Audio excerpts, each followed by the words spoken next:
Imagine arriving at an airport and realizing your entire country no longer exists.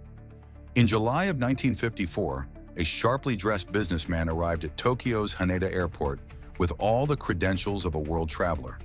Fluent in multiple languages, a briefcase full of documents, and a passport from a country called Taured. There was only one problem.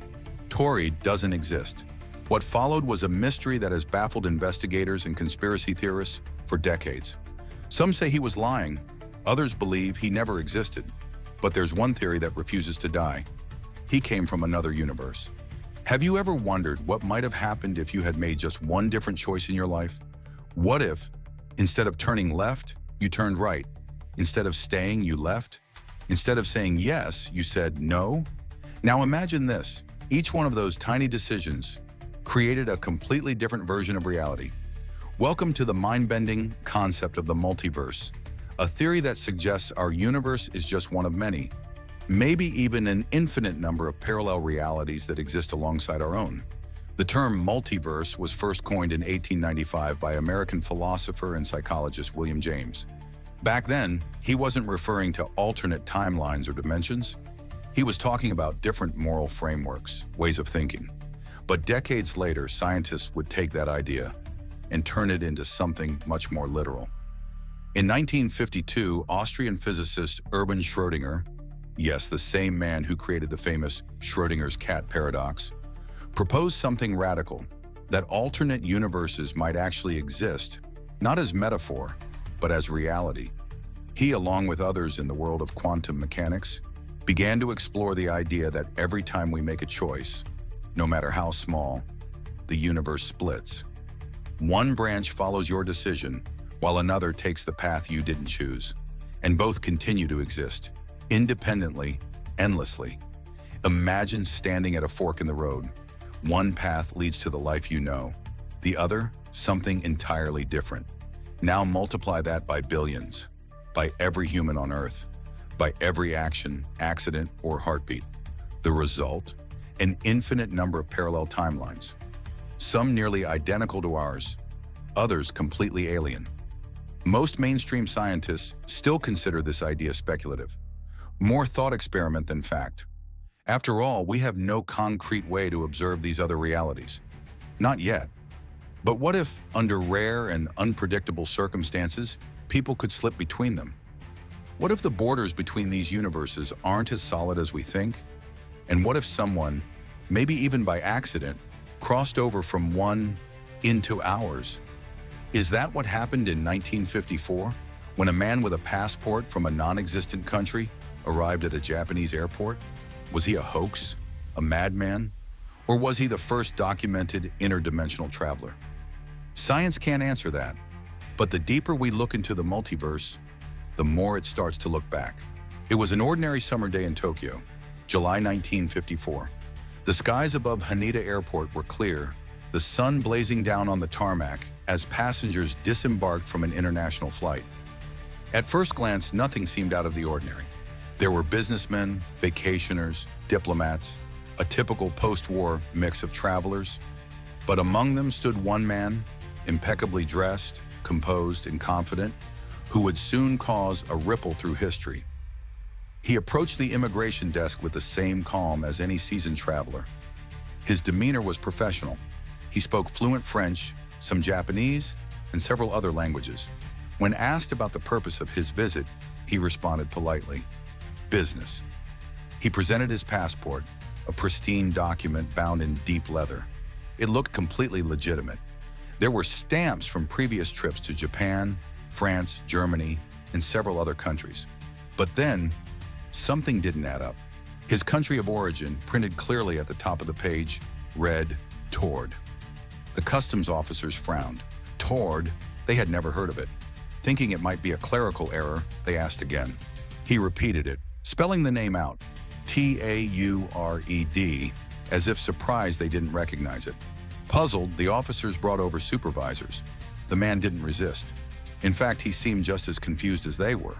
He insisted that Taured was a small European country located between France and Spain, a nation with a rich history stretching back nearly 1,000 years. The immigration officials fetched a map and asked him to point to it. He did so with confidence.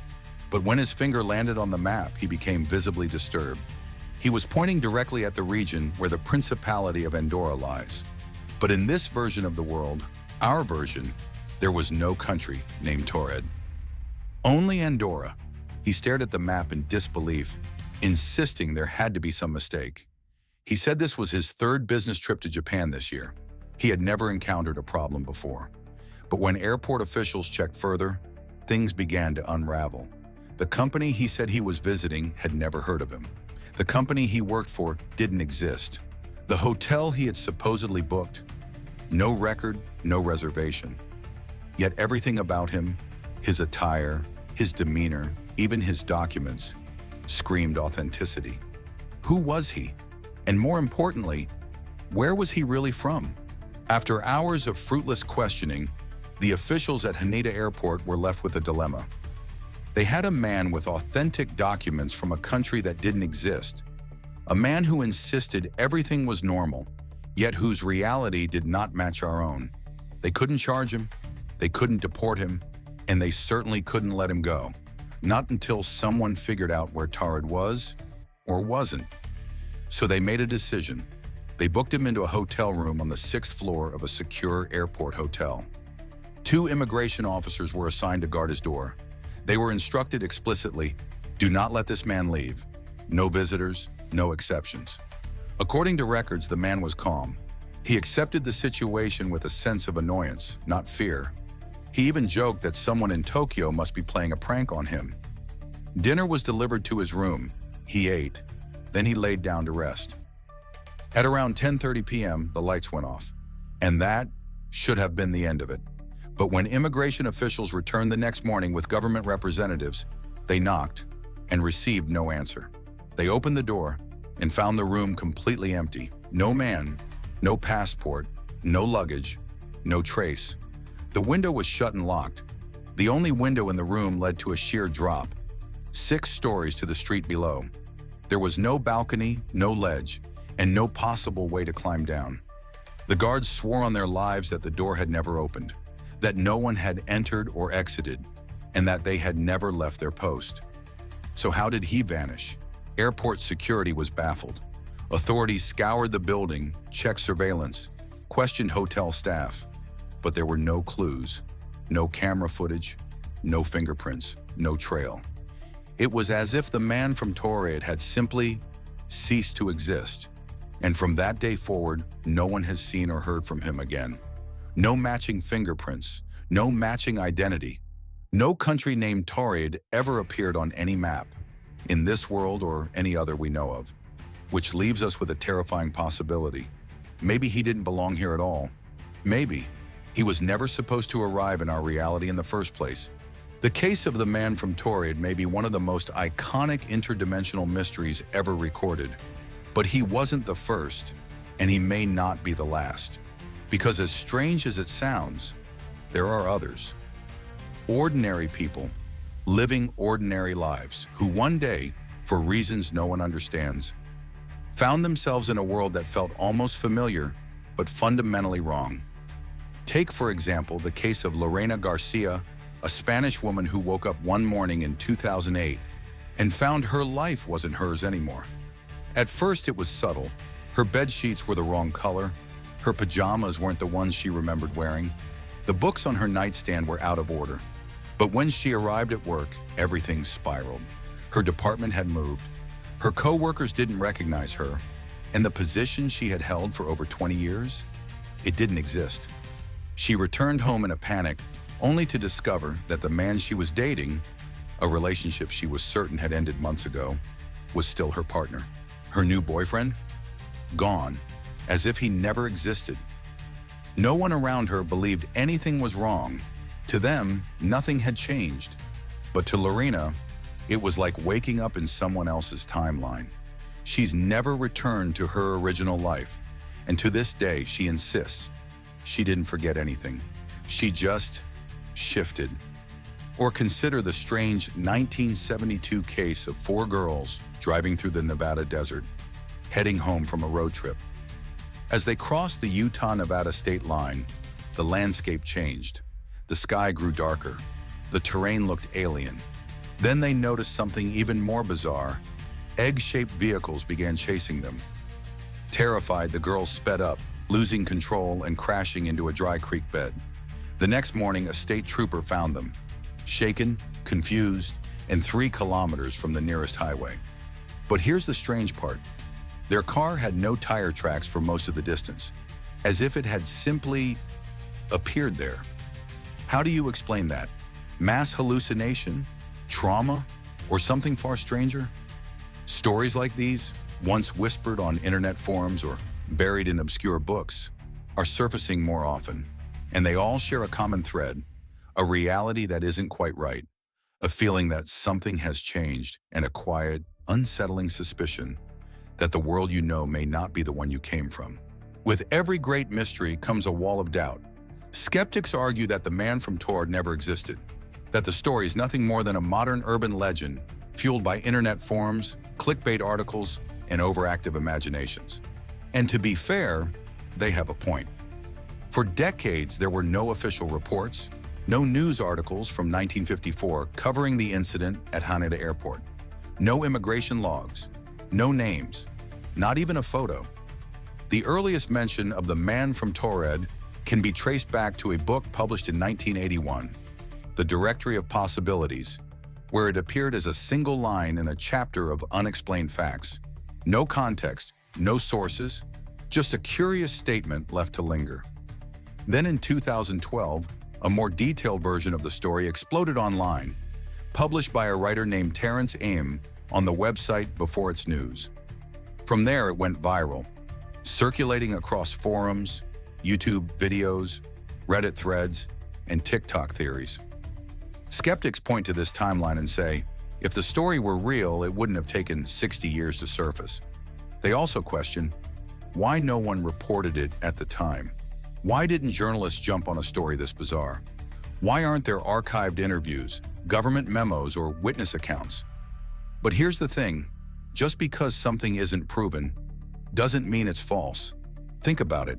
If a man with an impossible passport showed up at your border and then vanished from a locked room, would you tell the world, or would you cover it up? Would you risk international embarrassment, diplomatic panic, public outcry? Maybe it was deemed too strange to report. Maybe authorities chalked it up to mental illness or quietly buried it under red tape. And maybe the real truth was never meant to get out. After all, we've seen this before. Files sealed for decades, incidents classified, witnesses silenced or dismissed. What if the man from Taured was real, but his story was labeled fiction so we wouldn't ask too many questions? Because if it was true, if someone can slip between realities, then what does that say about our reality? How fragile is it? How stable is our existence? And how many others might have already crossed over without us knowing? So now, after all of this, we're left with one lingering, unsettling question. What if the man from Taured wasn't an isolated incident? What if it could happen to anyone? You wake up in your bed, everything looks normal, but the light feels colder, the air carries a different scent.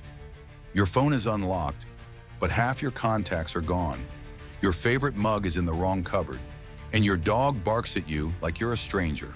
You shake it off. Maybe you're just tired. Maybe it's stress. But the next day, your boss calls you by the wrong name. You search for a building you pass every morning, and it's not there. You ask your parents about that vacation you know you took as a child, and they swear it never happened. Sounds like fiction, right? But stories like these, eerily similar ones, are scattered across forums, message boards, and anonymous posts. People who woke up in a reality that looked almost identical, but wasn't. Some try to adapt, some lose their minds, and some disappear entirely.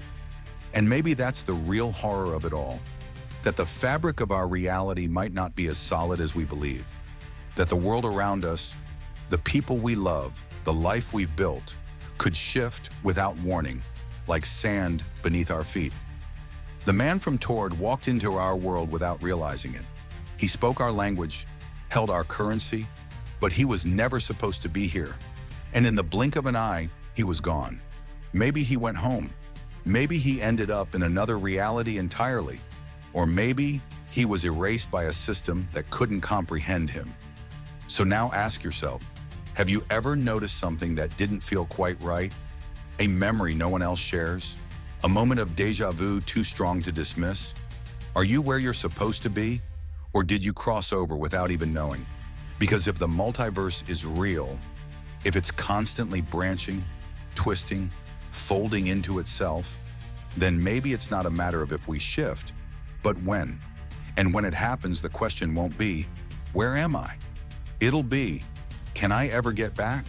If this story made your skin crawl or your mind race, subscribe to the channel, because this is just the beginning. There are more stories, more travelers, and more cracks in reality than you think. We'll be watching, will you?